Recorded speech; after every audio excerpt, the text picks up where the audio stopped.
Hola, ¿qué tal? Buenas tardes a todos y a todas. Bienvenidos a esta tercera charla en nuestro ciclo Escritura Etnográfica. Esta es la charla final y bueno, pues les agradecemos a todos y a todas que nos sigan, que se hayan conectado el día de hoy a través de la reunión en Teams y también a través de la página de Facebook del Campus León. En esta ocasión, bueno, pues me voy a permitir presentar a nuestro invitado, al doctor Eduardo Solorio, a quien agradecemos mucho que haya aceptado presentar algunas de sus reflexiones, su experiencia en torno al tema que han sido, digamos, como el eje principal en estas 3 sesiones. Bueno, el doctor Eduardo Solorio Santiago es licenciado en Antropología por la Universidad Autónoma de Querétaro.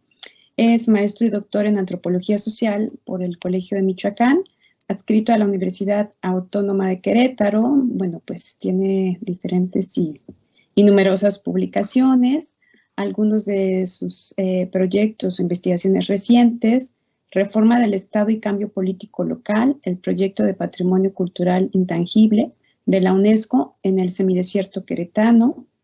Otra es el Bajío como región culinaria, identidad y cocina en el área cultural de México. El doctor Eduardo es también miembro del Sistema Nacional de Investigadores, miembro de la Red Mexicana de Instituciones de Formación en Antropología y miembro de la Red de Investigadores Sociales sobre Agua. Entonces, bueno, pues le agradecemos mucho. Les comentamos nada más también la dinámica. Vamos entonces a escuchar al doctor Eduardo. Después de eso, bueno, pues abrimos una sesión de preguntas y comentarios, tanto para los que nos acompañan en la reunión de Teams, estudiantes, colegas, quienes ya desde muy puntuales están por aquí acompañándonos, y también pueden hacer comentarios en el en vivo de Facebook para que, bueno, pues también podamos compartirlos con el invitado de hoy. Bueno, pues muchas gracias, Eduardo, por aceptar y pues bienvenido. Esperemos, yo creo que como con el resto de los invitados, con el doctor Jorge, con la doctora Mónica, que después de esta situación de pandemia, pues podamos verlos y pues invitarlos a la Universidad de Guanajuato, que podamos convivir, interactuar, que puedan también conocer algunos de los proyectos de nuestros estudiantes y bueno, pues tener una interacción más cercana, más directa, ¿no? Y bueno, pues también comentábamos tanto con Mónica como con Jorge también, pues poder colaborar, ¿no? Como parte de esta región y que bueno, pues tenemos intereses similares, una situación y problemáticas que también pueden ser similares y que nos puedan fortalecer como instituciones formadoras de antropólogos y antropólogas. Pues gracias, Eduardo, el micrófono es tuyo, y bueno, adelante. Muchísimas gracias. Pues primero iniciar por agradecerte de manera directa, Ivy, por la invitación. Yo encantado de participar en estas charlas sobre trabajo de campo, sobre los desafíos que implica el hacer pues la escritura etnográfica, que es, pues digamos, es una labor continua en el contexto antropológico, es lo que nos define en gran parte como antropólogos y antropólogas. Tiene que ver también con el oficio como tal, es decir, gran parte de lo que hacemos se refleja en lo que escribimos y en ese sentido, pues la producción etnográfica o de escritura con calidad etnográfica, pues es algo que ha marcado no solo la antropología en general, sino de manera particular, valdría la pena destacar que la antropología mexicana pues tiene toda una trayectoria particular en términos de una escuela que, digamos, estaría al mismo nivel que otras escuelas importantes, no solo la norteamericana, que quizás es de la que tenemos más influencia, pero si vemos hacia Latinoamérica, sería otra mucho más vinculada con pues lo que se hace en Colombia, en mismo Brasil, Argentina, Ecuador, etcétera, otros contextos, ¿no? Entonces, pues es de lo que vengo a compartirles el día de hoy. Cuando la doctora Ivy me comentó justamente de la invitación para compartir con ustedes un poco la experiencia que vivimos desde la Universidad Autónoma de Querétaro, en particular con 2 programas que tenemos, el de la licenciatura en Antropología Social y el de la maestría en estudios antropológicos en sociedades contemporáneas. En los dos, digamos, programas tenemos estos, que en un primer momento fue un problema, ahora es un desafío que estamos afrontando de la mejor manera, es decir, de cómo no solamente escribir etnografía, sino cómo hacer trabajo de campo, que van de la mano, ¿no? Es decir, no podemos hablar de etnografía, porque la etnografía siempre va a ser el resultado de un proceso de investigación más largo, de hacer directamente trabajo de campo bajo las premisas del método etnográfico.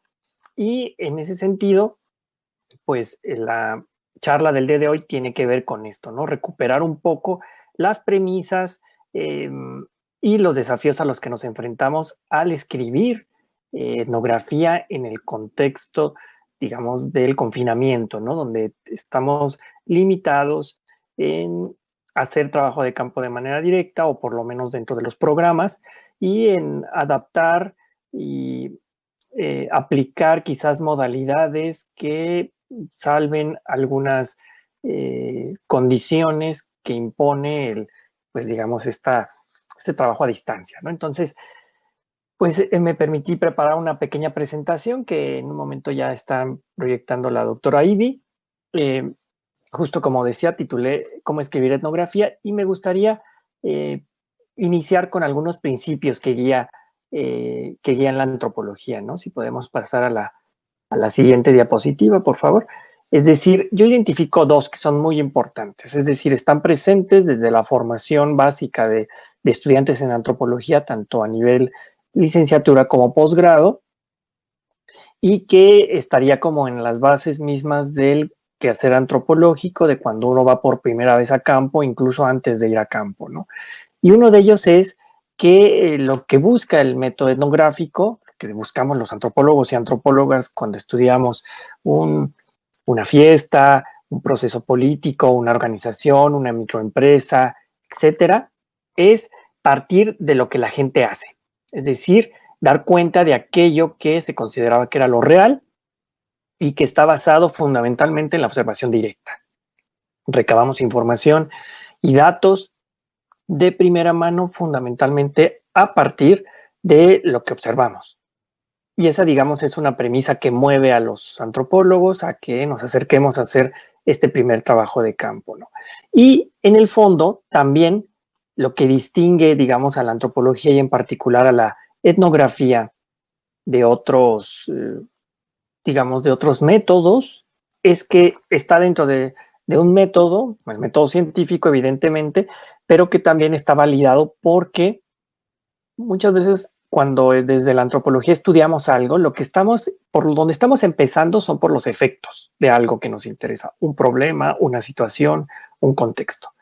Pero la etnografía o el trabajo de investigación es lo que nos va a permitir identificar causas. Siempre, digamos, una de las premisas que mueve el trabajo de campo, la etnografía finalmente, es que tratamos de identificar causas de aquello que estamos dando cuenta, ¿no? Entonces, estos dos principios, digamos, están implícitos en cuando escribimos etnografía, incluso desde mucho antes, no solo del trabajo de campo como tal, sino también del diseño del trabajo de campo, es decir, de cómo seleccionamos una comunidad de estudio, cómo problematizamos y cómo también elaboramos una metodología que permita responder de manera, digamos, clara a nuestras preguntas, nuestros objetivos, ¿no? Y estas implicaciones, pues vienen de mucho tiempo atrás. ¿Qué implicaciones entonces estarían presentes para el trabajo de campo antropológico, ¿no? Esto tiene que ver también con dos aspectos que también quiero recuperar brevemente, ¿no? La experiencia que tenemos en la universidad, el año pasado nuestra licenciatura, no, el año pasado, el antepasado, nuestra licenciatura cumplió 20 años, ¿no? Digamos, de creación. Antes de esto ya teníamos un programa de maestría fundado en 1989. Se reformuló y es el programa actual, ¿no? Que está, digamos, mucho más orientado, el de maestría fundamentalmente para antropólogos, pero también para gente que viene de otras disciplinas, ¿no? Y se trata de que incorporen una perspectiva antropológica, una mirada antropológica para el desarrollo de sus investigaciones.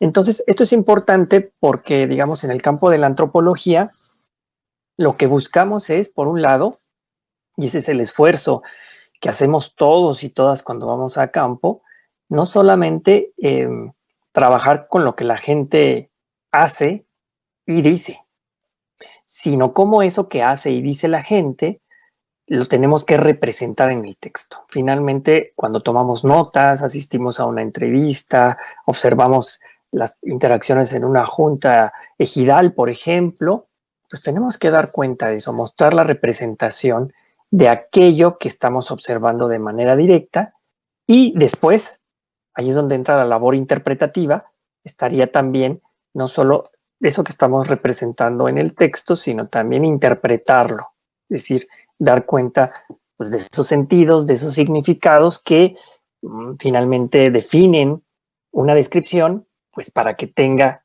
cierta calidad que, digamos, sería una calidad de carácter etnográfico, ¿no?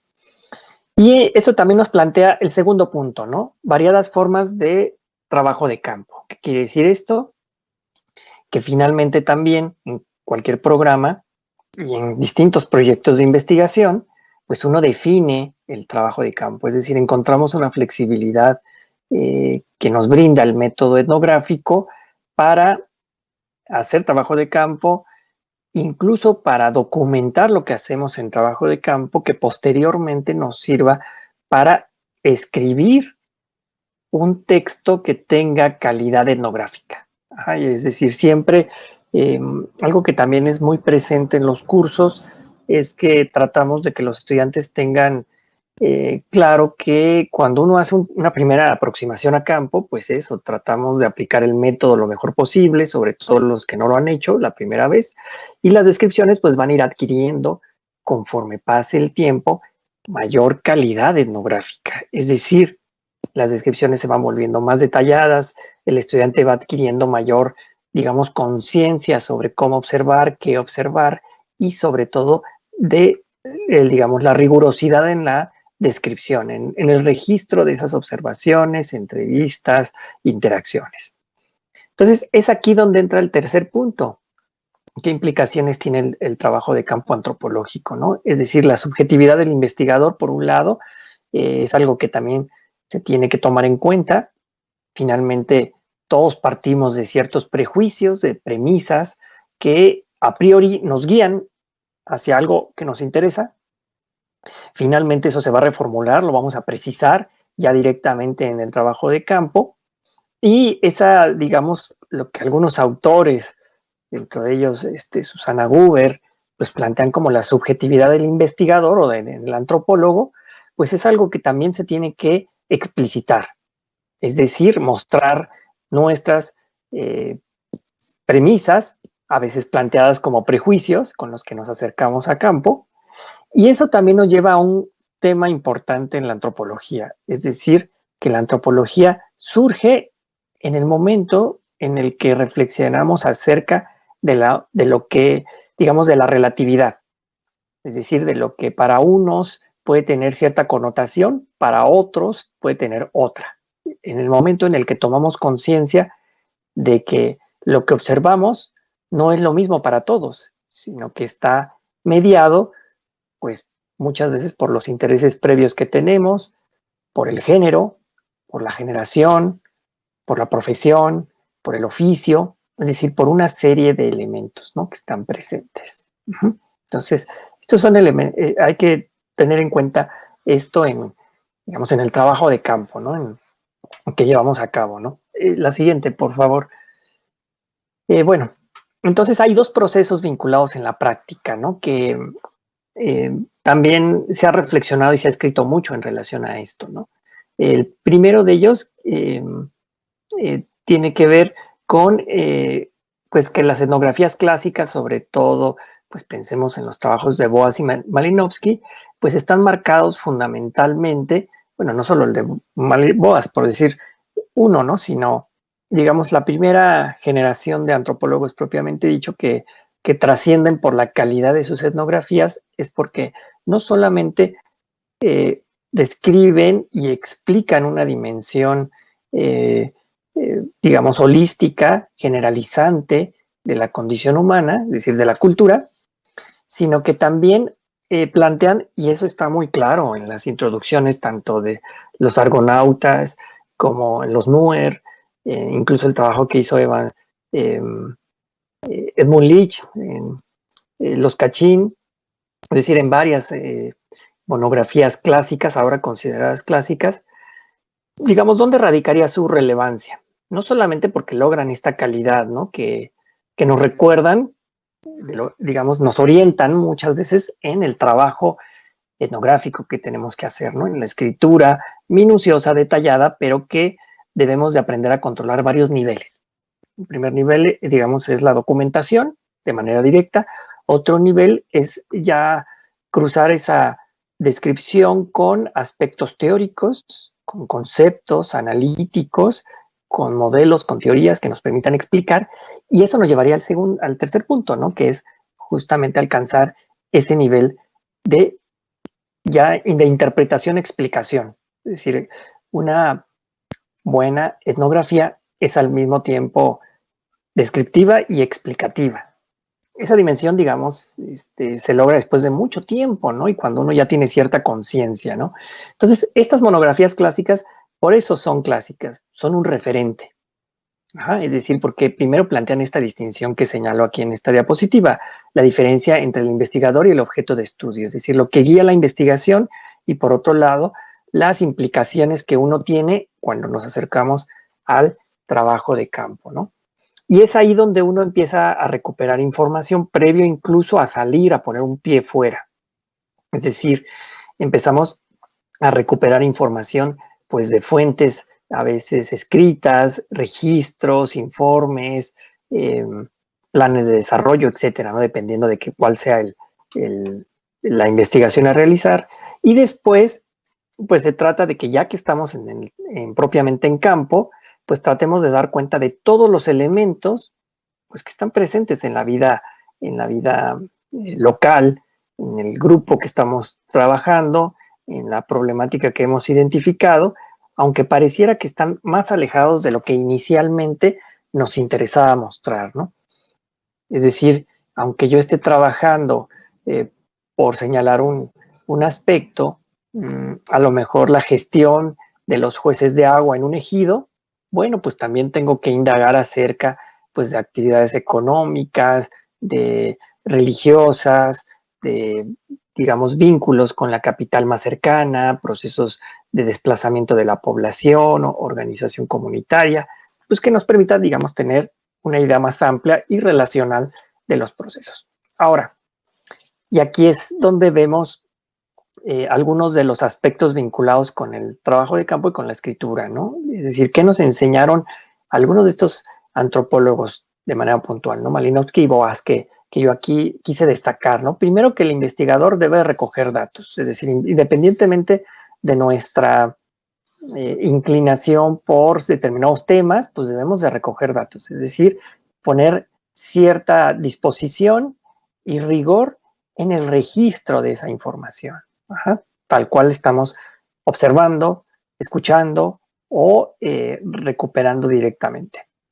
También ellos destacan algo muy importante, ¿no? La importancia de no tener intermediarios, ¿no? Es decir, que uno sea el que directamente recupera esa información en el trabajo de campo y que eso puede quedar plasmado ya en las notas, el diario de campo o propiamente en un informe, ¿no? Que uno vaya a redactar en relación a los hallazgos de campo.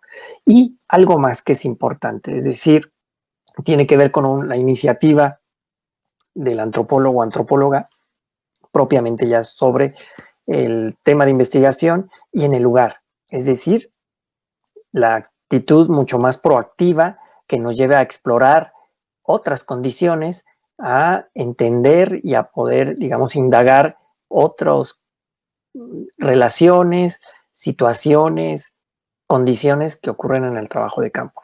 Estos tres elementos me parece que son centrales justamente porque nos recuerdan que hoy día incluso bajo condiciones de confinamiento, como ahora estamos, digamos, nos estamos enfrentando a hacer trabajo de campo, pero también a escribir acerca de los hallazgos o de la información limitada que tenemos, dadas las condiciones del confinamiento, pues en efecto tenemos que poner mucho mayor atención también en describir exactamente por qué estamos haciendo cierta búsqueda a través de las redes sociales, en la identificación de grupos en alguna plataforma, en el contacto con informantes clave, y que, bueno, eso creo que nos va a revelar algo muy importante. Los limitantes también que nos ofrecen estas alternativas que se planteaban como, digamos, muy, que nos resolvían el problema propiamente del confinamiento, ¿no? Y estoy hablando en particular a la etnografía online, a la netnografía y a otras propuestas, ¿no? Que más adelante, de manera muy breve, voy a mencionar a manera de crítica, simplemente porque lo hemos ensayado, lo estamos trabajando ahora en los programas tanto de licenciatura como del posgrado, y bueno, pues sí nos presentan serias limitantes, ¿no? Pudiéramos pasar a la siguiente, por favor. Bueno, entonces, ¿qué implicó el trabajo de campo antropológico? Pues hagamos un poco en esta recuperación y retrospectiva de lo que pues define en gran parte el quehacer de los antropólogos y antropólogas, es esa proximidad, pero no es solo una proximidad de ir y recuperar, sino poniendo énfasis en una proximidad continua, es decir, constante. ¿Y por qué nos interesa eso? Siempre nos ha interesado eso, porque la proximidad continua y constante, y se ha discutido mucho acerca de esto, tiene que ver con lograr la confianza, el rapport con las comunidades de estudio, con los grupos, con los informantes, con los interlocutores, ¿no? Y esa confianza, pues no pasa por una cuota, digamos, de tiempo, sino por eso, por compartir en la vida cotidiana, ¿no? El aprendizaje que también nos da las interacciones locales y la capacidad también para describir incluso los mínimos detalles, ¿no? Que tienen que estar documentados. Entonces, si se fijan, todos estos elementos, que es una combinación entre condiciones metodológicas, es decir, de cómo yo resuelvo el obtener información, buscar informantes, observar, hacer recorridos, platicar, todo eso en el contexto local o en el contexto in situ, nos plantea la necesidad después de ir delineando también lo que se va a construir y se va a configurar en un texto que en un primer momento puede ser considerado un texto monográfico cuando trabajamos con una comunidad de estudio que primero debemos de contextualizar. Y cuando hablamos de contextualización, no estamos hablando solamente de lograr ciertas categorías que voy a ir cubriendo de ubicación, flora, fauna, digamos, dependencias públicas, edificios más importantes, actividades económicas, organización política, social, sino también en que eso es necesario para después comprender la problemática que hemos definido, ¿no? Los objetivos de fondo. Pero eso que incluso vemos como que ha sido banalizado a tal grado de que cualquiera puede hacer una monografía, como si fuera sentarse simplemente y copiar de los datos estadísticos para contextualizar, en el contexto, digamos, de la formación de antropólogos y antropólogas, pues ahora implica un desafío porque va más allá de eso. No solamente debo de tomar el dato cuantitativo para contextualizar, sino también las condiciones en las que la gente vive se relaciona en un contexto determinado y en un momento determinado que permita, primero eso, dar cuenta de aspectos generales para después situar en lo particular el problema de investigación y profundizar en ello, ¿no? La siguiente, por favor. Entonces, esto nos permite plantear ahora cómo escribir etnografía, cómo escribir, quizás reformulando esta pregunta más bien, es cómo escribir, hacer descripciones con calidad etnográfica. Porque pareciéramos que por el hecho de a veces enunciar que uno hace etnografía, ya está dada, ¿no? Per se. Y más bien me gusta pensarlo como un proceso, ¿no? Donde uno va teniendo versiones, descripciones con mayor calidad etnográfica cada vez, y en eso sirve mucho no solamente los datos que tengo, sino el reescribir, afinar, profundizar, complementar con de información, producto no solo de la observación, sino de entrevistas, de la revisión de archivos, de fuentes documentales, etcétera, ¿no? Entonces, en efecto, la etnografía es el resultado del trabajo de campo, pero siempre una etnografía, una buena etnografía es también resultado de un buen trabajo de campo, ¿no? Y también de la posibilidad para regresar continuamente a completar faltantes, a cubrir aspectos que consideremos que son importantes. Hay tres momentos que, en términos generales, algunos autores consideran que son centrales, ¿no? Y aquí nada más los enuncio, ¿no? El acopio de la información, que es básicamente lo que uno hace en trabajo de campo, ya sea en una temporada intensiva o en periodos continuos, o sea, en un periodo mucho más amplio, sobre todo ahora que en condiciones de confinamiento, pues digamos, hacemos un acopio de información que tiene mucho más que ver a veces con búsqueda de dato cuantitativo, el agendar citas específicas con informantes, quizás el hacer recorridos muy puntuales, teniendo cuidado en las medidas de seguridad y de sana distancia. Entonces, bueno, ese es un proceso que digamos ahora es más largo y que también plantea pues más limitantes en el contexto del confinamiento. El segundo, que también coinciden algunos autores, es la elaboración de un informe etnográfico, es decir, un primer vaciado de datos, ¿no? Eso cuesta mucho trabajo porque en un primer momento también recordemos que el ejercicio de, pues de trabajo de campo y de escribir primero en las notas y después en el diario de campo, pues es un poco caótico, desorganizado. La gente no nos dice la información y ni tampoco la observamos de manera organizada, ¿no? Uno primero recupera la información como vamos teniendo acceso a ella. Después nos toca esta labor de organizarla, ubicarla en distintos apartados, quizás de aspectos más generales, de cultura material, para después pasar a aspectos más de organización social, política, ideología, sentidos y significados, etcétera. Y eso implica que, pues primero tenemos que elaborar un índice, ¿no? A veces tentativo de los temas que podemos abarcar para no solamente reconocer lo que ya tenemos y a lo que tenemos acceso, sino también de los faltantes. Es decir, para tener la posibilidad de regresar o de indagar con mayor detalle otros aspectos que no salieron en una primera, digamos, temporada de campo, ¿no? Y eso implica, es importante porque eso nos va a permitir la elaboración de este informe etnográfico que básicamente va a contener eso, ¿no? Los datos organizados en términos a veces de algo más general a particular, que nos permitan contextualizar o situar nuestro problema a las comunidades de estudio, a los sujetos. Y también algo que es importante, el tercer factor que consideran algunos autores es la lectura y la recepción de es decir, del informe etnográfico por una audiencia, ¿no? Es decir, la importancia de que nuestras descripciones etnográficas sean revisadas, leídas, comentadas, discutidas, pues a veces por los colegas, por los pares, incluso también por los informantes, ¿no?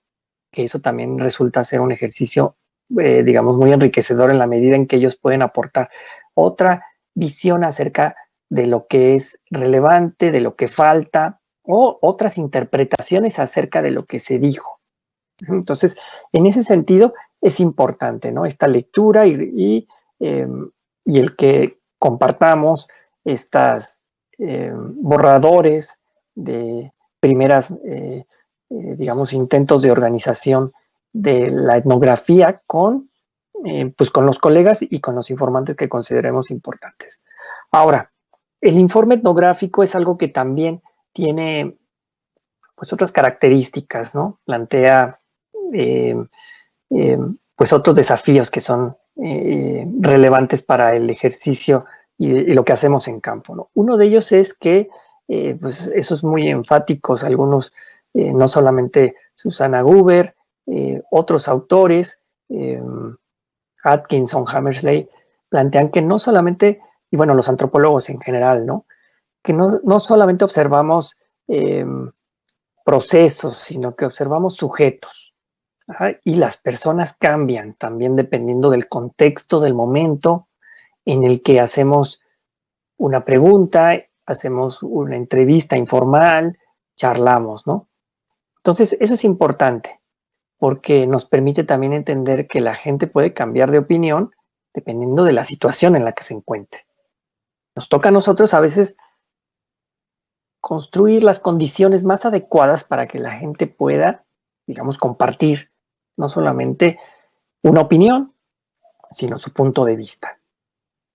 Y es aquí donde, digamos, el informe etnográfico o el reporte etnográfico, o lo que en algunos trabajos va a constituir un capítulo, un apartado de corte etnográfico, tiene que a veces explicitar los prejuicios que tenemos, o sea, con los que nos acercamos a campo, y los supuestos, porque muchas veces el supuesto, si lo hacemos explícito en un primer momento, durante el trabajo de campo podemos dar cuenta que aparecieron otras cosas y que nuestro supuesto inicial era algo que, digamos, corroboramos que era falso y que además nos permite avanzar. Y el tercer aspecto, se seleccionan y clasifican diferentes tipos de datos, ¿no? Entonces, esto es importante porque hay datos de naturaleza distinta, ¿no? Desde fuentes documentales de corte cuantitativo hasta, digamos, conversaciones que pueden ser usadas para explicar y analizar otras problemáticas que no solamente tienen que ver con nuestro tema de interés o el problema. Entonces, bueno, estos serían como algunos de los aspectos que habría que tomar en cuenta, ¿no? La siguiente, por favor. Esto también, cuando estamos en el diseño del trabajo de campo y de un proyecto mismo de investigación, ya sea de investigación escolar, de tesis, para escribir, digamos, un reporte, pues tenemos que seleccionar previamente, desde luego, un tema que tiene que estar enmarcado, ubicar el lugar y a las personas, y también esto nos plantea que cuando ya estamos haciendo la recuperación de información de manera directa en campo, aquello que nosotros recuperamos de manera directa, salvo que sean descripciones muy puntuales que revelen alguna problemática, una situación que querramos referir de igual manera en el reporte, eso va a ser retranscrito, resumido, indizado, clasificado, ¿no? Y esto es importante porque muchas veces suele pasar que nos preocupamos por muchas fases de la investigación, incluso del trabajo de campo, del registro etnográfico, de algunos aspectos, y finalmente la información que vamos a usar para nuestro análisis puede ser muy puntual. Lo demás, digamos, es para ayudarnos en el contexto, que tiene que estar muy bien logrado, muy bien planteado, que refleje eso, la complejidad de un contexto, ¿no? Y es aquí donde Rabinow nos planteaba algo muy importante ya desde hace mucho tiempo, ¿no? Que el trabajo de campo es un trabajo de producción de la realidad social. ¿Qué quiere decir? Que tiene un contenido importante en términos interpretativos. Nosotros debemos de acercarnos, ir a campo inicialmente, pues es lo mejor, sería lo mejor, acercarnos ya con lecturas muy claras sobre lo que queremos identificar, sobre las problemáticas, sobre ciertas discusiones y debates, para que cuando lo veamos, lo podemos identificar en campo, seamos capaces también de poner atención a los detalles más mínimos y registrarlos en toda su complejidad. En ese sentido, por eso Rabinow nos ponía, digamos, ponía el acento en ello, ¿no? Que el trabajo de campo produce un tipo de realidad y que después nosotros vamos a representar en un texto, pues de calidad etnográfica, o por lo menos eso es lo que esperamos, ¿no? Y es aquí donde, de nuevo, la receta sigue siendo la receta de los clásicos, ¿no? Primero el antropólogo, la antropóloga, el investigador tiene que explicitar su subjetividad, decir los deseos, preferencias, gustos, prejuicios. Ya una vez que están planteados, que los reconocemos, esto nos permitirá entonces separar entre lo que yo considero, creo, opino, de lo que realmente estoy observando, que la gente dice, que la gente comenta, y entonces que esa misma distinción quede plasmada a la hora de registrar y desde luego también en la construcción del texto etnográfico. Eso, desde luego, que plantea un problema. No siempre es tan fácil, ¿no? Pero una de las rutas que resulta ser más utilizada por la antropología y que además tiene los mejores resultados es cuando uno lo hace explícito. Esto corresponde a ese campo mucho más amplio, al campo de la reflexividad del trabajo de campo, ¿no? La reflexividad en términos de que nos hagamos conscientes sobre las deficiencias, capacidades, limitantes y finalmente las potencialidades que nos ofrece el hacer trabajo de campo, ¿no? Siempre, digamos, la posibilidad de poder hacer nuevas preguntas, de observar, de volver a observar ciertos procesos que ya habíamos observado, quizás de aprender o reaprender a registrar bajo otra mirada, siempre es quizás muy refrescante, ¿no? En este sentido, cuando vamos a escribir etnografía, ¿no? Entonces, es ahí donde se plantea esta necesidad de un ejercicio continuo, reflexivo del investigador, antropólogo, justamente para no pasar por alto los intereses ocultos, ¿no? Empezando por nuestros intereses, después los intereses de la investigación y desde luego también para reconocer que las comunidades, personas con las que trabajamos también pueden tener otros intereses porque justamente nosotros representamos otra cosa distinta para ellos. No solamente en un primer momento representamos al estudiante que viene de la universidad, al investigador, al interesado, sino podemos representar muchas más cosas de los que incluso nosotros pensamos en un primer momento, ¿no? Entonces, esto es también dimensión a tomar en cuenta cuando vamos a escribir hacer una descripción etnográfica o transcribir un relato, pues tiene que estar ubicado en estas dimensiones, ¿no? La siguiente, por favor. Entonces, bueno, ¿con qué tipo de información nos encontramos en trabajo de campo? Digamos que toda la línea de la antropología reflexiva, que es la que ahora revisita a los clásicos, recuperan esa perspectiva crítica donde se plantean los dilemas en cómo hacer trabajo de campo, bajo qué condiciones, que incluso pone sobre la mesa de discusión la cuestión de que el tiempo siempre se convierte quizás en un elemento fundamental para el campo en la medida en que muchas veces pasamos por distintas etapas en términos de que a veces obtenemos poca información, la gente no necesariamente quiere hablar sobre el tema que nosotros estamos investigando, nos cuesta trabajo llegar a ese momento donde la gente ya esté dispuesta a platicar sobre un problema, un aspecto a investigar, y que tiene que ver con que hay que primero compartir un montón de cosas, momentos, situaciones, con las personas, con las comunidades de estudio, con los grupos, ¿no? Y esto nos lleva a que lo que vamos a escribir finalmente son representaciones de la realidad. Y en eso, desde luego, la propuesta de Geertz es muy reveladora, ¿no? Pues él planteaba en un primer momento que pues, lo que estudiamos, finalmente, lo que escribimos son representaciones de esa realidad, pero que también son versiones. Ajá, y esas versiones se construyen de distintas maneras. Se construyen por una combinación entre textos, digamos, referencias a interacciones, mezcladas con algunas interpretaciones tanto de las personas que estudiamos, las comunidades, las opiniones de la gente y también con posicionamientos del mismo antropólogo o antropólogo. Entonces, en ese sentido, se convierten en versiones de la realidad, ¿no? Y eso nos recuerda también que eso está mediado en gran parte por los marcos teóricos, analíticos, los conceptos con los que vamos a campo, las lecturas, finalmente, que orientan también lo que observamos y dónde vamos a poner el énfasis. Entonces, Geertz planteaba dos problemas del texto antropológico, ¿no? Que aquí agrupé más bien como preguntas, ¿no? Es decir, ¿cómo debe escribir un antropólogo o antropóloga, ¿no? Es decir, cómo tenemos que ejercitar la descripción para que llegue a ser, digamos, de calidad etnográfica y después pasemos de la etnografía a la interpretación, aunque hay las buenas etnografías, eso hay que recordarlo, también son etnografías que ya están haciendo interpretación. decir, que hacen las dos cosas al mismo tiempo, que describen y también explican, a un nivel incluso analítico, ¿no? Digamos que ahí es donde radicaría gran parte de la labor de algunas etnografías, ¿no?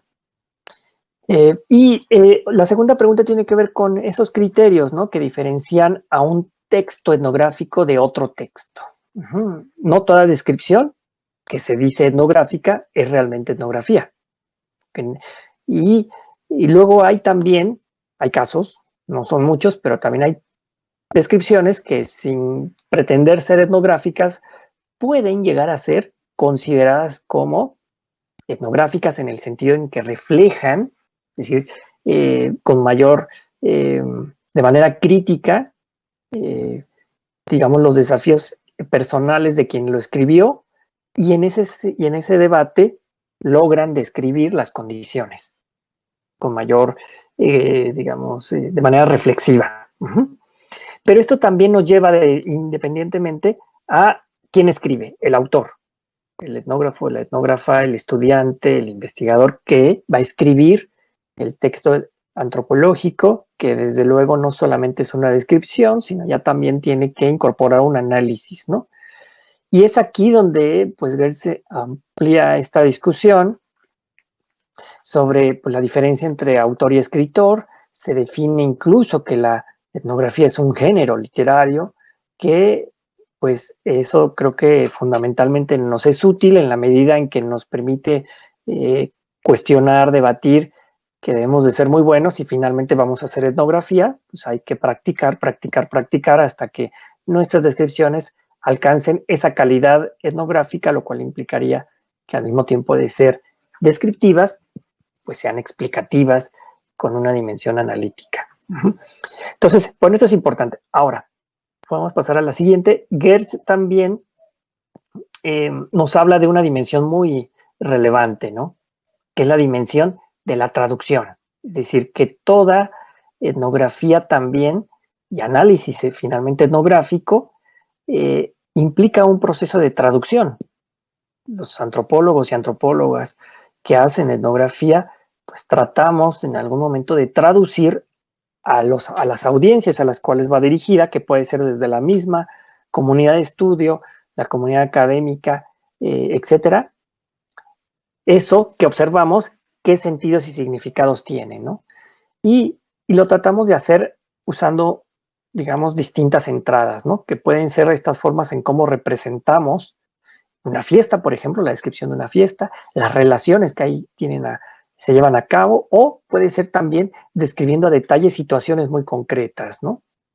Y es ahí donde podemos revelar, no solamente la descripción sirve para mostrar los detalles, sino porque nos revela eso otro, ¿no? Nos puede revelar sentidos de organizaciones, sistemas de valores, es decir, finalmente una lógica cultural que subyace. Y a veces uno puede tener una descripción muy extensa sobre un proceso y nos concentramos en un aspecto, en un momento determinado, en una situación que es reveladora en ese sentido. Y es aquí donde encontramos la clave para representar la cultura como un texto. Porque incluimos la voz de los interlocutores, de los informantes, de los que coparticipan con nosotros en la producción de ese tipo de conocimiento, que pueden ser, inicialmente son los informantes clave. Cuando ya un informante clave, pues digamos, sirven también al mismo tiempo de traductores en este sentido, ¿no? No solamente nos ayudan a entender por qué la gente actúa como actúa y qué opinión tiene, sino también son capaces de explicárselo a alguien que es externo a esa comunidad. Y también esto nos permite tomar conciencia y desarrollar nuestra propia voz, digamos, o nuestra propia escritura, que aparecerá en un texto descriptivo, etnográfico, ¿no? Y es aquí donde también anotaba dos cosas que son importantes, ¿no? Es decir, que es necesario describir textualmente justamente los descubrimientos, las prácticas y esos procedimientos a través de los cuales nos acercamos a dar cuenta de esas situaciones que son reveladoras. Porque pueden ser muy fortuitas. Por lo general en campo así son. Cuando uno está haciendo trabajo de campo, una mención sobre un dato, sobre una opinión de un informante puede realmente ser reveladora en ese sentido, ¿no? O que la gente haga algo que finalmente no estaba contemplado dentro del deber ser de esa comunidad, de esa persona. Y esos también se convierten en elementos, o yo le llamaría incluso entradas muy sugerentes para explicar esta dimensión, pues más de carácter analítica y de sentidos y significados locales, ¿no? Y bueno, desde luego se señalaba esta parte de revelar al lector como el narrador, como quien, digamos, nosotros somos responsables de dar cuenta, de llevar al lector hacia la comprensión de la cultura como un todo. Y desde luego podemos tomar ejemplos muy concretos para ello, ¿no? La siguiente, por favor. Entonces, bueno, un poco para ir poniendo algunos elementos presentes que después nos puedan servir para debatir, para comentar. Pues la etnografía implica dos aspectos. Primeramente, un proceso, fundamentalmente que parten de una observación participante, de inicio alejada de lo que queremos estudiar, después ya con mayor implicación, y desde luego un producto, ¿no? Que será el escrito etnográfico, el capítulo, la descripción propiamente dicha, que pueda servir para la interpretación, aunque, como ya lo señalé, puede haber casos donde ya la interpretación esté previa, o sea parte del mismo proceso, ¿no? En la medida en que uno tiene claridad del enfoque, ya podemos ir haciendo inferencias, ir avanzando en la interpretación. Y se destaca aquí algo muy importante, que la investigación y la escritura, en este caso etnográfica, también son prácticas políticas. ¿Qué quiere decir esto? Esto creo que a veces lo pasamos por alto, ¿no? Claro que nosotros, en cuanto ya seleccionamos un tema de interés, una comunidad de estudio, un grupo, ese ya es un recorte de la realidad e implica una decisión política por parte del investigador, del estudiante, que se va a acercar a estudiar aquello. Entonces tenemos que estar conscientes de ello y también hacerlo explícito, ¿no? Y esto supone que nosotros también no solo seleccionamos un tema, también, digamos, de un repertorio mucho más amplio, construimos una metodología, o sea, cómo voy a resolver eso, y desde luego eso va a ser importante porque me va a ayudar a orientarme hacia un tipo específico de análisis de esos datos de calidad etnográfica, ¿no? Entonces, esto se hace, este proceso que, digamos, aquí separamos en fases, desde la planeación o cuando ya llegamos con los datos y tenemos que reorganizarlos, es decir, sistematizarlos en temas, subtemas, apartados, mostrando al inicio la metodología de cómo llegamos a obtener esos datos y para qué nos va a permitir explicar, pues todo eso se hace en el proceso de la escritura. Eso lo hacemos, digamos, en el momento en el que hacemos un índice, en el momento en el que organizamos también nuestra información de campo y en el momento que a veces definimos, pues, qué voy a escribir para cada apartado, ¿no? Entonces, eso, digamos, metodológicamente nos enfrentamos a ello cuando tenemos que hacerlo. Es decir, aquí lo podemos explicar, pero varía para cada caso, es altamente, digamos, flexible, pero sí hay una ruta que siempre debemos de seguir. La siguiente, por favor. Entonces, bueno, la etnografía en términos generales, pues nos ayuda a organizar los datos de acuerdo a conceptos y maneras de ver el mundo en la medida en que nuestra descripción va a estar orientada para responder a algo, para mostrar algo que nos es relevante. Es también un ejercicio de construcción y de traducción en el curso, del cual el investigador produce más de lo que reproduce. Es decir, en campo siempre tenemos mucha más información de la que realmente al final vamos a seleccionar para escribir un apartado, por ejemplo, o para el análisis. Y aquí habíamos, digamos que en términos de lo que nos influye en el trabajo de campo, en lo que vamos a recuperar, en cómo vamos a escribir, pues estaría desde luego la historia y la cultura del investigador, ¿no? Que finalmente eso también influye en el tema de selección, en el análisis de esos datos, en el por qué eso es relevante y no otros aspectos, ¿no?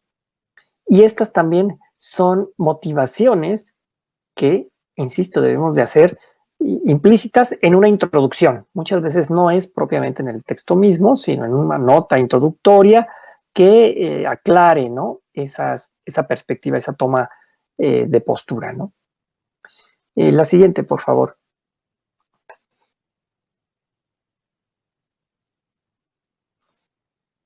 Entonces, bueno, la escritura etnográfica, ya hemos dicho que implica un proceso y un producto.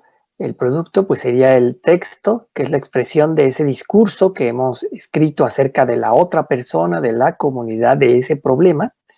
Y uno de los elementos que nos ayuda a contextualizar ese problema es, digamos, plantearlo, pues, como previo a eso, una monografía, ¿no? Que caracterice, que la monografía, digamos, es el estilo de escritura que ha caracterizado durante mucho tiempo a la escritura etnográfica, ¿no?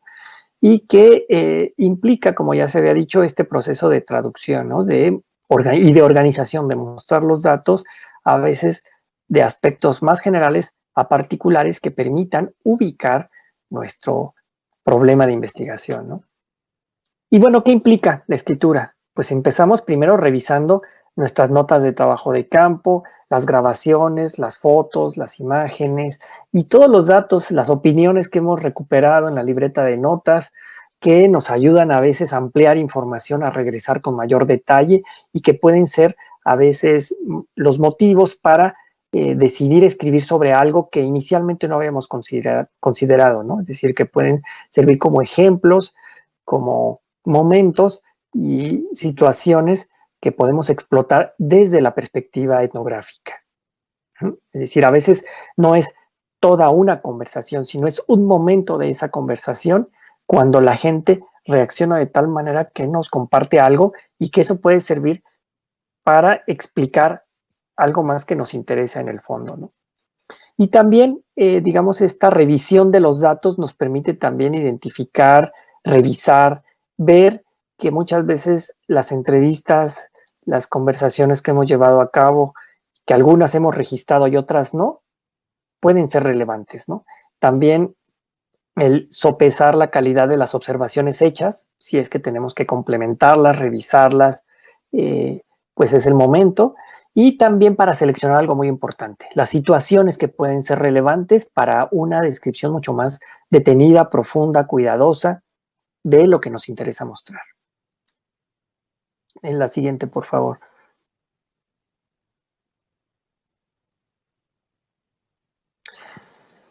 Entonces, bueno, aquí hay muchas maneras, ¿no?, de lograr eso. ¿Cómo voy a escribir? Pues entonces puedo usar estos discursos. Desde luego la etnografía es una escritura discursiva, donde uno tiene que desplegar ciertas pues, habilidades que tenemos para describir un contexto, pero también nos da la gran posibilidad de incorporar esta perspectiva polifónica o dialógica, es decir, de que apoyemos nuestras observaciones, las descripciones con los puntos de vista de los actores, es decir, de los coparticipantes, ¿no?, de la etnografía. Es decir, que incluyamos fragmentos de conversaciones, puntos de vista, opiniones que reflejen no solamente el sentido, sino cómo lo dijo la gente. Y eso, digamos, construye desde otro nivel de veracidad el dato etnográfico. Ahora, ¿cuáles serían algunos de los pasos en la redacción, pues, de una pues, etnografía? Pues primero tener claro, ¿no?, que partimos pues, de un planteamiento, de un objetivo, de cierta perspectiva teórica y metodológica que va a orientar o que orientó ese trabajo de campo, ese, digamos, levantamiento directo, donde tenemos que poner mucha atención en esto que subrayé, por qué se hace campo y para quién se escribe. No es lo mismo cuando hago un informe que se va a incluir en un peritaje antropológico que cuando hago un reporte de trabajo de campo que se va a incorporar al trabajo de grado o al ensayo, pues para que voy a entregar en la universidad, ¿no? Entonces, claro que los grados de profundidad pueden ser distintos porque los objetivos son distintos. Y esto implica también el siguiente punto, ¿no?, que uno tiene que hacer esa lectura de los datos, esa revisión y clasificación por temas que uno va a jerarquizar de los más generales a los más particulares de lo que he levantado, ¿no? Y después viene este punto, ¿no? ¿Qué modelo de monografía voy a seguir. Es decir, ese está determinado por, pues por el objetivo mismo, ¿no? Y podemos pasar a la siguiente porque ahí brevemente nada más señaló 4 que me parece que son importantes. La primera es que muchas veces escribimos una etnografía, una descripción etnográfica partiendo de que hay un informante clave. Y entonces gran parte de ese reporte monográfico puede seguir una perspectiva que es mucho más cercana a la biografía, porque esa perspectiva centrada en el actor me va a permitir, en efecto, quizás describir con mayor detalle la trayectoria de la persona y después ver cómo ha tomado decisiones que tienen que ver con cambios en el ámbito local, nacional o global. Otra es que a veces nos centramos en estudios de familias, ¿no? De grupos domésticos, de parentesco que reflejan eso, los cambios, los problemas que ocurren en relación pues a una dimensión más amplia, ¿no? Otros que han sido quizás los más recurridos y los más utilizados por los antropólogos y la antropología en general, la sociología, es cuando hacemos los famosos estudios de comunidad, ¿no? Ya sean en el contexto rural o urbano, y que también ha sido trasladado fundamentalmente para el estudio de empresas. Y otro más es cuando finalmente definimos un tema, que es más bien el que nos va a permitir abordarlo de otra manera. Entonces el modelo de la etnografía es distinto, requiere otro tipo de aproximación y de empezar incluso por otro aspecto, ¿no? Ahora, la redacción de la monografía pues implica justamente dar cuenta, objetivar el discurso etnográfico. ¿Qué quiere decir eso? Mostrarlo como un discurso que ahora esté fundamentalmente escrito para que otros lo puedan leer y eso ayude a la comprensión de esos procesos. Y aquí hay que distinguir entre estas 3 dimensiones que pues, son comunes, ¿no? Y que están presentes en las etnografías clásicas, pero también en las monografías que tienen esta calidad etnográfica, y es el poner énfasis en el estar ahí, en lo dicho y en cómo se dice. ¿Podemos pasar a la siguiente, por favor? Entonces, bueno, aquí vemos una secuencia de lo que puede seguir una descripción etnográfica, ¿no? Primero, partimos generalmente de una narración descriptiva, ¿no? Yo estoy narrando cómo es el lugar, la ubicación, las condiciones materiales. Ajá. Después yo puedo, ya digamos, reflexionar acerca de eso que yo describí en un primer momento. Y en un tercer momento ya puedo incluir, tanto en esa misma reflexión o aparte, el análisis en relación a los conceptos, teorías, modelos que me permiten explicar, ¿no? A través de la descripción aquello que yo estoy, digamos, escribiendo bajo ciertas características etnográficas, ¿no? Entonces, esto es importante porque es cuando ya encontramos en una etnografía ese carácter que les hablaba al inicio, ¿no? Es decir, que tiene que ver que una buena etnografía es al mismo tiempo descriptiva y explicativa. Es decir, es descripción, pero también es argumento. Y eso es, digamos, es propio del campo antropológico, ¿no? Es decir, la antropología sí ha diseñado y ha desarrollado toda una metodología para lograr controlar esas condiciones, para que antropólogos y antropólogas podamos no solo de hacer descripciones etnográficas, pero que esas descripciones etnográficas tengan una calidad para, digamos, interpretativa. Y eso implicaría que esa calidad interpretativa me permite analizar procesos de cambio, ¿no? Problemas, digamos, que tienen que ver con la lógica cultural, con cómo se construyen valoraciones particulares y cómo dar cuenta de la, digamos, complejidad social. La siguiente, por favor. Ya con estas últimas voy a ir cerrando.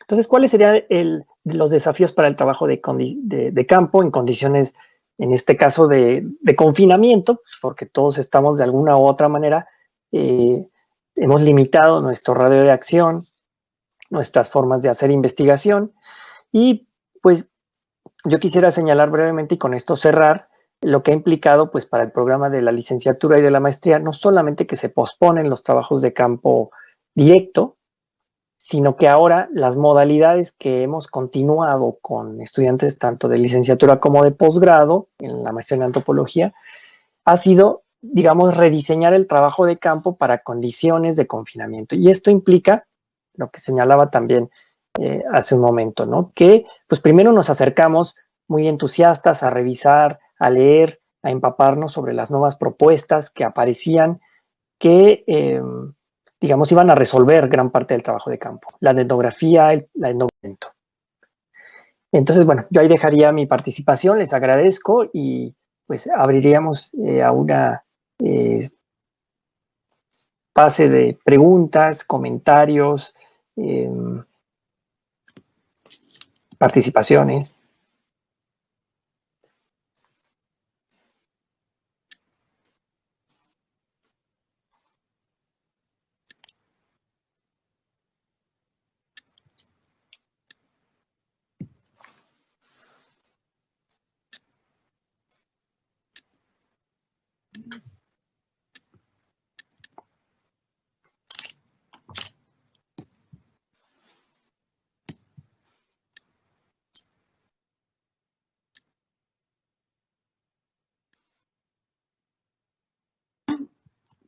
Bueno, pues muchas gracias, Eduardo, por esta interesante exposición.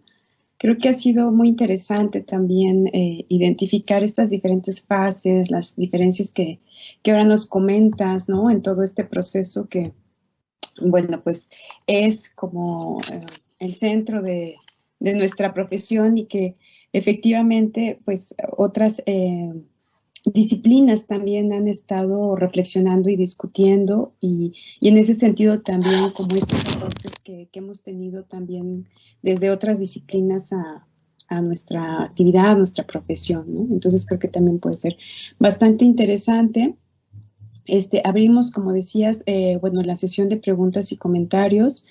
Nada más comentarles que tuvimos problemas también con la transmisión en vivo, se cortó un poco, ya que se fue la luz. Desde ayer hemos tenido problemas con la luz, entonces quien nos está apoyando en la transmisión del en vivo en Facebook, se le fue la luz y entonces, bueno, pues estamos tratando nuevamente de abrir la transmisión por el canal de Facebook, pero bueno, pues tenemos también aquí a estudiantes, colegas que también pueden comentarnos, pueden alzar la manita para abrir el micrófono directamente si es que tienen algún comentario, alguna pregunta para el doctor Eduardo.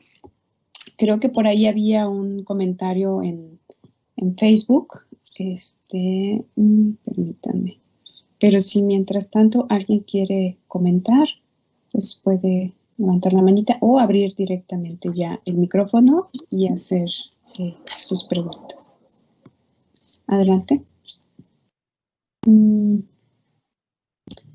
Bueno, voy a permitirme leer que fue un primer comentario al inicio y que logré visualizarlo, de Perla Robles en el Facebook. Dice, ¿qué hay de hacer etnografía sobre una práctica en la que yo misma he participado por ser parte de la comunidad? Es decir, como una opinión con respecto a esta etnografía que podemos hacer en la misma comunidad y con una práctica que conocemos o posiblemente con la cual hemos tenido interacción pues cotidiana o de forma continua. Claro, sí, ese creo que pues hay un debate ahí abierto también, ¿no? Es decir, un poco lo que nos recuerda las premisas, digamos, de la antropología clásica, del trabajo de campo, como lo hacían pues los clásicos de la antropología, señalaban de entrada eso, ¿no? Que una premisa para hacer campo tenías que hacerla en comunidades que no fuera la tuya. Y porque había una razón para hacerlo, ¿no? Creo que ahora la comprendemos de mejor manera, sobre todo porque la mayoría de nosotros ya terminamos haciendo trabajo de campo con comunidades muy próximas, ¿no? O más cercanas. Es decir, no tenemos que desplazarnos a otro país. Y ese creo que ha sido la tónica en gran parte también, porque la antropología mexicana, si bien empezó estudiando grupos indígenas, en otras regiones apartadas de los centros urbanos y de las ciudades, pues ahora también incluso esa población ha cambiado su lugar de residencia, ¿no? Ha llegado a las grandes urbes, a las zonas metropolitanas y se encuentran más próximas, digamos, al estudio por parte de los antropólogos y antropólogas. Es decir, en un primer momento se veía como que el estudiar tu propia comunidad o la familia o el grupo al que pertenecías era algo que era casi imposible porque no podías hacer o poner distancia. Es decir, estabas implicado totalmente en ello. Ahora ha cambiado la perspectiva, ¿no? Porque muchos estudiantes y nosotros mismos, como lo decía hace un momento, hacemos trabajo de campo, hacemos investigación con las comunidades que nos son próximas, incluso con a las que formamos ya parte, ¿no? Y esto implica que, en efecto, hay cosas que afortunadamente la antropología nos enseña, es decir, a tomar distancia y a que, claro, nos vemos inmersos en el desafío de escribir a detalle aquello, que eso quizás es lo más difícil, ¿no? Para alguien que forma parte de una comunidad, ¿no? Escribir con más detalle aquello que nos parece irrelevante. Ajá, porque en los detalles incluso más inconexos, irrelevantes de una cultura, de una comunidad, al momento en el que lo relacionamos con los demás elementos, es cuando cobra sentido. Entonces el desafío está en ello, ¿no? En que a veces tenemos que hacer explícito los procesos que ya estaban, vamos a decir, naturalizados, totalmente asimilados, que no ni siquiera los cuestionábamos, ¿no? Es quizás ahí donde radica el mayor desafío al que nos enfrentamos, ¿no? Es decir, que eso nos lleva tiempo, tomar conciencia desde una perspectiva reflexiva para dar cuenta de que podemos estudiar nuestra propia comunidad, pero eso va a implicar un esfuerzo extra, porque aquello que yo ya había dado por sentado, pues ahora tengo que explicarlo, no solo porque tiene cierta relevancia, sino porque a mí me va a permitir eso, tomar distancia, tomar distancia. Y ahí creo que hay una diferencia, ¿no? Con la perspectiva, digamos, de la antropología clásica para Malinowski, Evans Pritchard, Radcliffe Brown, Leach, es decir, más o menos hasta la década de los 60, los antropólogos pues no trabajaban sus propias comunidades, ¿no? La antropología norteamericana de alguna manera es la primera que empieza a trabajar sobre su propia sociedad, ¿no? Son los antropólogos norteamericanos quienes empiezan digamos, avanzar en esta discusión más metodológica y del trabajo etnográfico, justamente porque ponen en el centro del debate la idea de que ellos, la complejidad de la cultura no está afuera, también está dentro. O sea, forma parte de tu propia comunidad, ¿no? Y claro, eso plantea, en efecto, un esfuerzo, ¿no? Un esfuerzo que también es importante en la antropología porque nos recuerda que ese tiene que ser un esfuerzo continuo y constante, es decir, de tratar de tomar distancia de aquello que se empieza a convertir en algo familiar. Y eso a todos nos ha pasado, incluso cuando estudiamos otras comunidades que no eran las propias.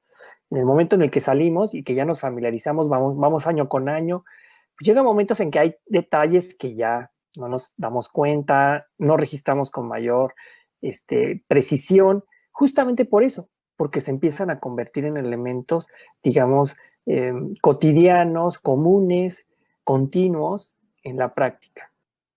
Claro, el esfuerzo ahí es eso, ¿no? Hacer ese continuo ejercicio de tomar distancia, de ver lo propio como ajeno. Y entonces es ahí donde, pues afortunadamente la antropología nos ayuda a hacer eso, ¿no? Una buena observación participante implica eso, ¿no? Que yo, aunque ya conozca el lugar, tengo que describirlo como si fuera la primera vez para tratar de mostrar aquellos rasgos culturales, aquellos detalles que en algún primer momento pude haber pasado por alto o que justamente porque ya son tan comunes o los observo de manera tan continua que pase por alto, ¿no? Entonces, ahí el esfuerzo es ese, tratar de, digamos, de estar conscientes de que yo podría seguir estudiando mi propia comunidad, pero siempre como si fuera alguien externo. ¿Cómo lo vería yo si fuera alguien externo? Ajá, entonces, esa, digamos, reflexión siempre ayuda. es útil en términos metodológicos y siempre creo que nos puede traer buenos resultados en términos de hacer explícito aquello que yo ya había pensado que era algo pues totalmente, vamos, que ni cuestionaba a detalle. Ok, bueno, pues muchas gracias, Lalo, por responder esta primera pregunta. No sé si de los compañeros que están aquí en la sesión en Teams tienen alguna pregunta, algún comentario. Pueden también, si quieren, abrir su micrófono. Adelante, con confianza. Aprovechemos entonces la oportunidad de tener aquí al doctor Eduardo.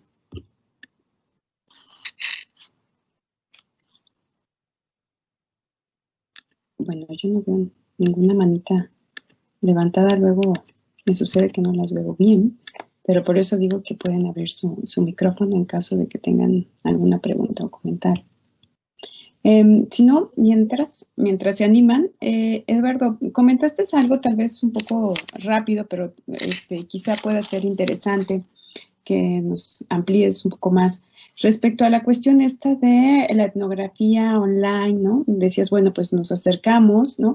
Nosotros igualmente en la licenciatura también, digamos, buscamos como algún curso, alguna estrategia que nos permitiera conocer un poco más sobre la aplicación, ¿no?, de algunos de estos presupuestos o principios básicos de la antropología a partir de medios digitales. Digamos, nos quedamos como en ese interés, no pudimos, digamos, como concretarlo, pero sí, digamos, también fue una estrategia que consideramos importante de retomar en la situación actual. Dado que ustedes sí lograron, digamos, tener este acercamiento un poco más, digamos, conciso y concreto, si nos puedes un poco comentar respecto a esto que ahorita referías como una conclusión de que, bueno, efectivamente, pues estos acercamientos se han propuesto desde otras disciplinas y no necesariamente desde la antropología. Entonces, si nos puedes comentar o ampliar este aspecto, que cómo fue que llegaron también a estas reflexiones, agradeceríamos. Por ahí también ya hubo una manita que alzaron. Entonces, si quieren, pueden abrir su micrófono para hacer la pregunta y hacemos como esta primera ronda para que el doctor Eduardo pueda contestar. Hola, Inés. Adelante. Jorge Uceta, primero felicitar a... ¿Sí me escuchan? Sí. Ok, primero felicitar a Eduardo por su exposición tan didáctica y al mismo tiempo tan profunda. Hubo varias cosas que me parecieron muy interesantes. Una de ellas, asociar a la etnografía con una práctica política, que me parece muy, muy relevante. Y bueno, comentar un desacuerdo, digamos, con Eduardo, que yo creo que podría dar para ampliar o abrir una discusión, es sobre la veracidad del dato etnográfico. Él en un par de momentos destacó, yo no sé si veracidad sea un criterio que debamos aplicar a la recolección o a la producción de datos etnográficos. Cuando él decía esto, yo recordaba algunas narraciones de interlocutores otomíes, comunidades otomíes guanajuatenses, que me platicaban de apariciones guadalupanas, o del hecho de que algunas pinturas en salientes rocosas habían sido pintadas no por mano del hombre, ¿no? Digamos, les adjudicaban un carácter divino.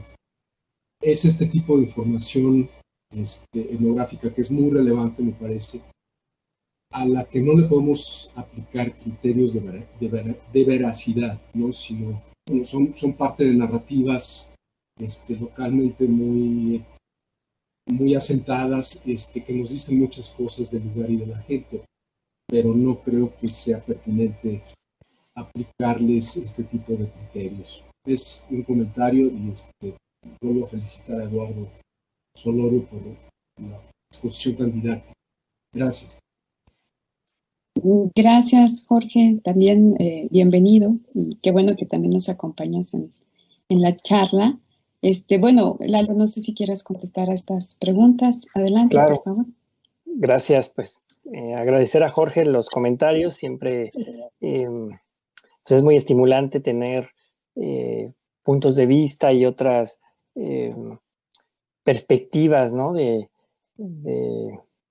colegas que han trabajado durante mucho tiempo, ¿no? Y en efecto, yo, bueno, quizás para empezar por lo que planteabas de la etnografía como práctica política, creo que afortunadamente en la antropología existe una discusión muy amplia que creo que nos falta también discutir más con los estudiantes, que cuando uno construye un texto etnográfico, lo que estamos construyendo es un, como lo llaman algunos, un régimen de verdad, ¿no? Y que ahí la misma etnografía nos exige el otro aspecto, ¿no? Es decir, el demostrar no solamente que el dato tiene sentido porque está relacionado con un objetivo, con un interés del investigador, sino que además, y eso quizás lo vincule con la segunda pregunta de la veracidad de los datos, es decir, en el sentido de que un dato es veraz en la medida en que está bien levantado. Es decir, que yo puedo ubicar perfectamente al interlocutor, al informante, de por qué me está diciendo eso y qué persona es.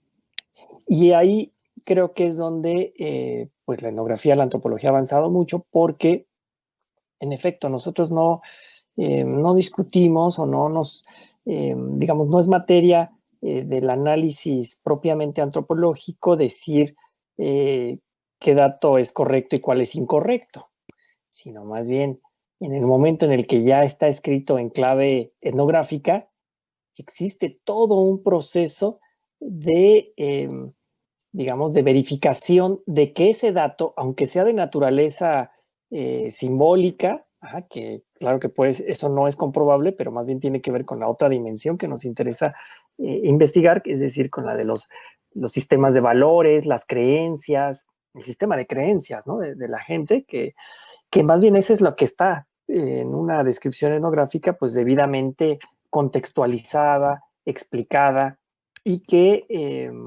digamos, ahí, es decir, lo digo porque cuando ha habido casos de estudiantes que presentan descripciones, por ejemplo, en términos más simbólicos, pero pues no te dicen ni cómo obtuvieron el dato, ni en qué periodo de trabajo de campo. Es decir, falta todo aquello que le daría, digamos, la calidad de dato etnográfico, ¿no? Y es ahí donde ese mismo contexto de producción y de recuperación de ese dato en trabajo de campo o durante el trabajo de campo, pues nos ofrecería la posibilidad de explicar, digamos, la relevancia que tiene para nuestra investigación. Entonces yo diría que ahí es donde pudiéramos, pues sí, seguir quizás indagando y profundizando en el debate. Y bueno, en relación a lo que, Ivy, habías comentado también hace un momento, de cómo, digamos, lo estamos afrontando nosotros el uso de esta etnografía online o etnografía, ya propiamente en la investigación, es que ha sido como un proceso donde todos empezamos, digamos, muy motivados desde el semestre pasado, en los cursos de trabajo de campo, de metodología, y revisamos esta perspectiva. Los estudiantes inmediatamente empezaron a ser, digamos, motivados por esta propuesta, a hacer contactos, a participar en comunidades virtuales, por ejemplo, grupos en Facebook. Pero luego también nos dimos cuenta, también de manera muy rápida, ¿no? En las limitantes. O sea, tú hacer una entrevista a través de un grupo es dificilísimo, porque a veces la gente ni te contesta, o finalmente resultan que usan identidades que no necesariamente al final te das cuenta que eran las que tú estabas identificando, con las que ellos se mostraban. Entonces creo que nos mostró también esta situación a la que nos enfrentamos, que tenemos que ser más cautelosos, que sí puede servir, porque claro, uno contactas a otros grupos, a otros informantes, y eso te permite quizás contactarlos en espacios virtuales donde participa mucha más gente y después hacer digamos, el contacto para que uno pueda continuar con pues con una entrevista, con una charla, con una exposición quizás de lo que te interesa para que informes a la persona de cuáles son tus temas de interés, sobre qué aspecto te gustaría preguntar y a partir de eso hacer una agenda por ejemplo, de sesiones para entrevistas o simplemente de charlas informales a través de las cuales uno pueda ir pues conociendo pues una experiencia, una trayectoria de vida, una forma de organización y haciendo preguntas acerca de lo que nos interesa. Pero creo que ha sido, es decir, yo lo que noto en los grupos es que primero estábamos muy emocionados, todos hicimos este esfuerzo y finalmente también viene un momento como de desencanto, ¿no? Que lo que pensábamos que la etnografía online, la etnografía nos iba a resolver, pues no, vamos, no logra no logra terminar de plantearnos todo un debate y digamos, condiciones más profundas para el trabajo de campo, ¿no? Sino que hay estas serias limitantes, ¿no? Y lo digo porque un par de estudiantes que estaban trabajando, una de ellas con migrantes de la caravana migrante en Nuevo León, por ejemplo, pues contactó a los grupos en Facebook. En un primer momento, pues parecía que ahí estaba el debate acerca de los desafíos, ¿no? Contactó, identificó a varias, digamos, dirigentes que eran importantes, a varios casos que por el perfil de las condiciones que eran migrantes de tránsito centroamericano, había logrado identificar. Después, cuando hace el contacto para hacer entrevistas fuera del grupo, la gente se mostró totalmente, digamos, hermética. Y entonces, bueno, eso nos, pues, llevó a la reorientación un poco de la estrategia de campo, ¿no? Porque pasan meses, ella escribe, no recibe pues noticia o una reacción por parte de estas personas para ya sea bien hacer hacer la entrevista o hacer el contacto para verse en algún punto y poder hacer quizás una entrevista informal inicial para presentarse. Es engañada, ¿no? Después contacta a dos personas y resulta que eran perfiles falsos, que cuando ya los encuentra, pues eran gentes que usaban un perfil falso y que más bien tenían otros intereses. Entonces, eso, digamos, nos plantea también esta necesidad para repensar y ver los limitantes, ¿no? Puede haber problemas de investigación que sí nos ayude a identificar informantes clave, a profundizar, pero hay otro tipo de investigaciones que por la complejidad, el problema que se aborda, pues también estemos sujetos a estas pues engaños o limitantes para identificar a estos otros informantes, ¿no? Entonces, ahí, bueno, creo que es donde estamos actualmente, ¿no? En ese desafío de pues ser críticos también con las limitantes que nos ofrecen estas técnicas digamos, de investigación online. Ok, pues muchas gracias, Lalo, por comentarnos estas experiencias. No sé si alguno de los compañeros tiene algún otro comentario, pregunta, que pueda abrir su micrófono directamente. Bueno, mientras también hay otro comentario en la página de Facebook. Este es de Pedro Antonio HF y menciona: en esta dinámica del informe antropológico, que es muy artesanal y cuidadosa, lo que representa y requiere varios años de trabajo, ¿qué recomendación tendría para un informe de una antropología de superficie? Así es. De una antropología, entiendo entonces como una primera aproximación. Pues yo creo que es eso, ¿no? Que verlo como un proceso donde uno va a campo en un primer momento, recuperas datos generales, logras hacer contactos, digamos que tiene uno información a distintos niveles, ¿no?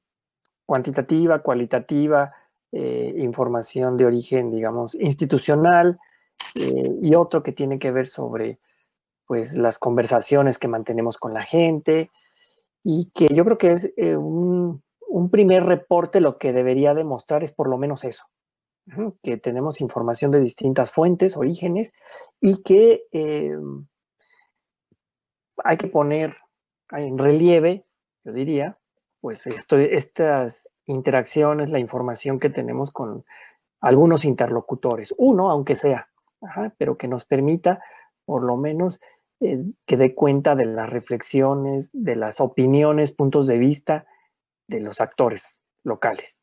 Entonces, digamos, en un reporte inicial, también las condiciones en las que levantamos el trabajo de campo tienen que ser muy importantes y tienen que estar planteadas, si bien en la introducción o en un apartado metodológico.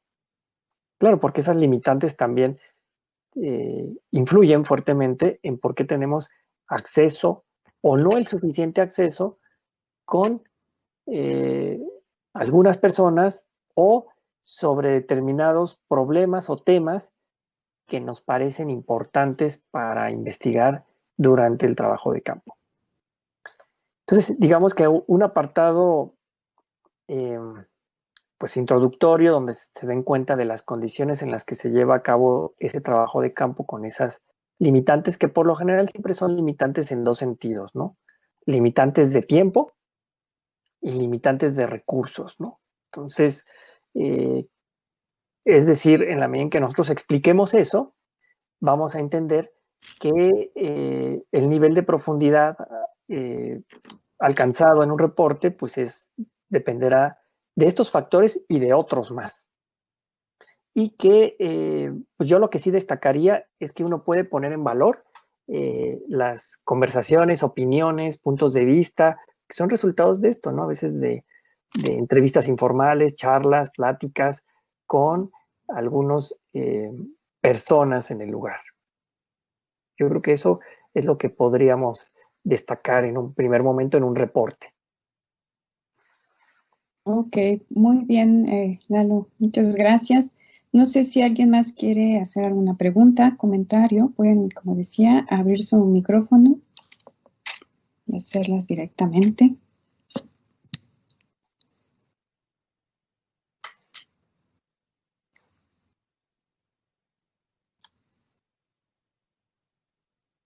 ¿No? No sé si... déjenme revisar si también en Facebook hay alguna otra. No, creo que no tenemos preguntas.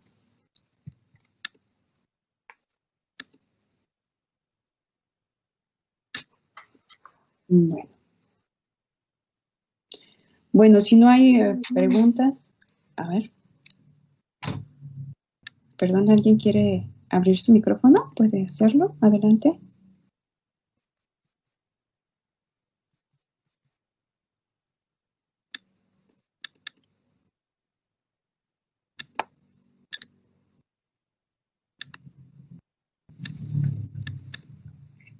¿No?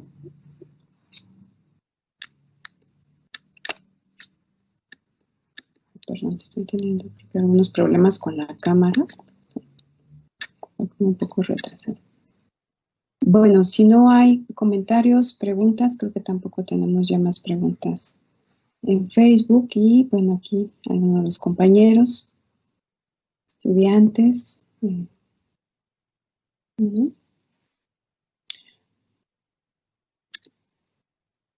Bueno, pues si no hay entonces más comentarios, preguntas, pues agradecemos al doctor Eduardo Solorio por esta muy interesante charla y digamos, creo que hay también algunos aspectos que también, como decía Jorge, pues resultan interesantes de reflexionar y de seguir reflexionando, ¿no? Y que bueno, pues podemos hacerlo ya de forma personal, pero digamos también de forma colectiva en clases, ¿no? También comentábamos con las sesiones anteriores que, bueno, también nos dejan por ahí algunas, digamos, ideas que podemos seguir pensando y discutiendo al interior de las clases con los estudiantes, y que bueno, pues hoy nos acompañan en una parte. Pues muchas gracias, Lalo, por esta muy interesante y agradable sesión. Agradecemos también a todos los que nos están acompañando y bueno, pues esperamos, como decía también al inicio, que en algún momento podamos, bueno, pues seguir con las colaboraciones, especialmente ya en otra situación que permita la interacción cara a cara, ¿no? Como ahorita comentabas, también Jorge lo comentaba en la charla anterior, ¿no? Bueno, creo que la presencia y la interacción directa es, digamos, una de nuestras fortalezas en antropología, y ahorita escuchando, ¿no? Como estas, digamos, experiencias no tan gratas a partir de la utilización de estos medios digitales, ¿no? Creo que ahí está, pues, parte de la fortaleza del mismo trabajo antropológico, de la recopilación de información.